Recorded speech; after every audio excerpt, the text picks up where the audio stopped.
നമസ്കാരം. ക്ഷേത്ര office കെട്ടിടത്തിനുള്ളിൽ CPM branch സമ്മേളനം കൂടിയതിനെതിരെ പ്രതിഷേധവുമായി ഹിന്ദു ഐക്യവേദി പ്രവർത്തകർ. കണ്ണൂർ തൊടിക്കുളം ശ്രീ നീലകണ്ഠ ഭഗവതി ക്ഷേത്ര കെട്ടിടത്തിലാണ് സംഭവം. ഹിന്ദു ഐക്യവേദി പ്രവർത്തകരുടെ പ്രതിഷേധത്തിനെ തുടർന്ന് സമ്മേളനം പിന്നീട് സമീപത്തുള്ള വീട്ടിലേക്ക് മാറ്റി.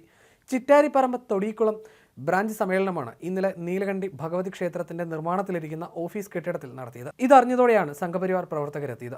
മലബാർ ദേവസ്വം ബോർഡിന് കീഴിലുള്ളതാണ് ക്ഷേത്രം. ഓഫീസ് കെട്ടിടം രാഷ്ട്രീയ പ്രവർത്തനത്തിന് ഉപയോഗിക്കരുതെന്നായിരുന്നു ഹിന്ദു ഐക്യവേദിയുടെ വാദം. അനുമതി വാങ്ങിയാണ് സമ്മേളനമെന്ന് CPM പ്രവർത്തകർ മറുപടി നൽകി. തർക്കമായതോടെ സമ്മേളനം അടുത്തൊരു വീട്ടിലേക്ക് മാറ്റുകയായിരുന്നു. അതേസമയം കെട്ടിടത്തിൽ ബ്രാഞ്ച് സമ്മേളനം നടന്നിട്ടില്ലെന്നാണ് CPMന്റെ വാദം. സമ്മേളനത്തിന്റെ ഭാഗമായിട്ടുള്ള ഒരുക്കമാണ് നടന്നതെന്നും ലോക്കൽ കമ്മിറ്റി വ്യക്തമാക്കി.